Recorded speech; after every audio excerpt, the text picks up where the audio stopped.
But the secret to his success might be the same as the entire team's. It's speed. And you know what? These Mats are having a whole lot of fun playing at that high tempo. Matt Seigel, Rob Zadiska with you. Let's catch our breath now. Holy cow, what a great game. 26-21, Big Red. Everybody's got white t-shirts on. They're saying they believe this is exciting times here in Des Moines.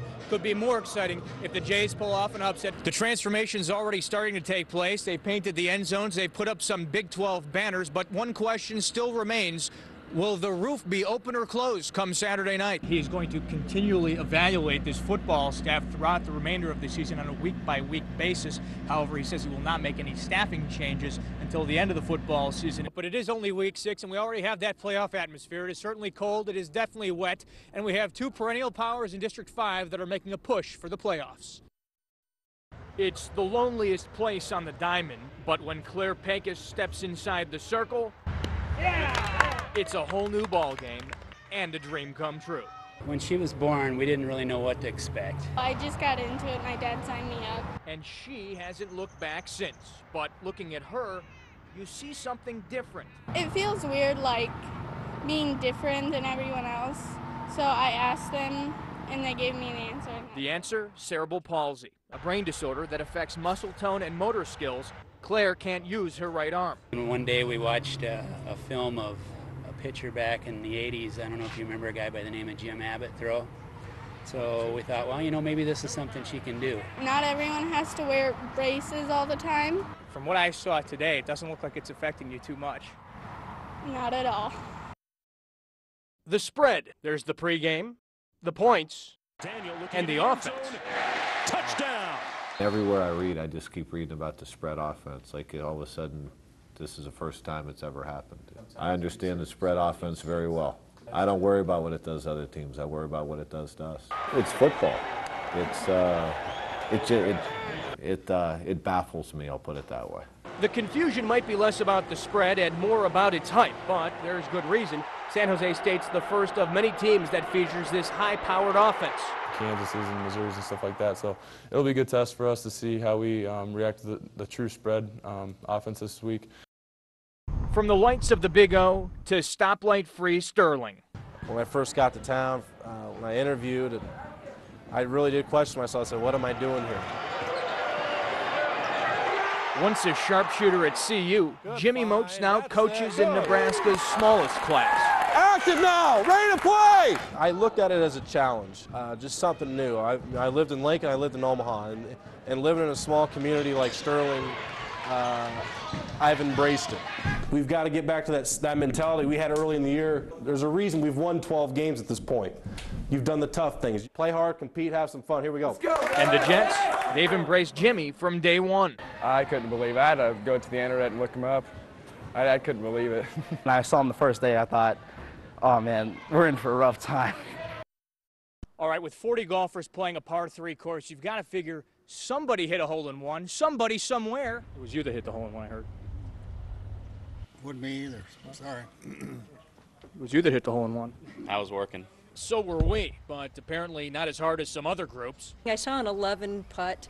I didn't know there was such a thing. I thought that there was a rule that you had to pick your ball up after, what, 9 or so. On a day like today, anything's possible. At Ironwood, Matt Seigel, Action 3 News. Win or lose Friday afternoon, Dan Hawkins will already know whether he'll be back next season, and from all indications, he will be. Thanksgiving's about to take on a whole new meaning for Hawkins. CBS 4 in Denver reporting that Coach left a meeting with the CU Chancellor this week with the understanding he'll be back next season. And today, the Boulder Daily Camera spoke with Athletic Director Mike Bone, who's with the basketball team in Hawaii. And Bone says he will make an official announcement tomorrow. Do you really think someone would fire a coach before his final game on Thanksgiving? Neither do I. Some other Big 12 notes today. Austin Arnaud will start at quarterback for Iowa State Saturday. Todd Reason gets the call for Kansas. The league will submit a proposal asking the NCAA to treat teams with 6-6 records the same as those with 7 or more wins when it comes to bowl game selection. So keep your eyes peeled for that. Now we could just have a playoff as well like they do in high school. Another discussion another time. St. Albert, a first-round affair with Hartley Melvin Sandberg, Jake Waters. Big third down completion to Jesse Parks. That goes into the red zone. And on the very next play, Waters into the end zone. That puts the Falcons up 14-0. They win 44-22 into the 1A quarterfinals against West Lyon this Friday. And the World Series is heading back to New York. Chase Utley unloading tonight in Philadelphia. 3-run homer in the first puts Philly up 3-1. Another 3 spot in the third. Jason Worth gets things going. It has just gone final in the City of Brotherly Love. 8-6, your final, Game 6 on Wednesday. Philly's not dead yet. Not over yet, my friends. The boys that call Question Omaha home, finishing the road trip in Peoria. Creighton and Carver Arena about as cozy as peanut butter and jelly. The Jays winners of 5 of the last 6 at Bradley, but that is about to change, and Dana Altman already knows it. Bradley opens the game on an 11-0 run. Andrew Warren caps it with an exclamation point, 2 of his 13.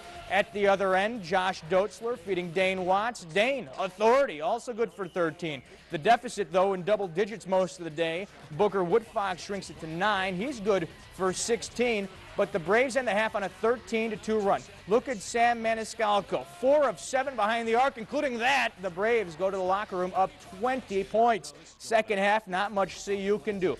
P. Allen stinted a J-high 18, but Jeremy Crouch leads the way with 20 for the Braves.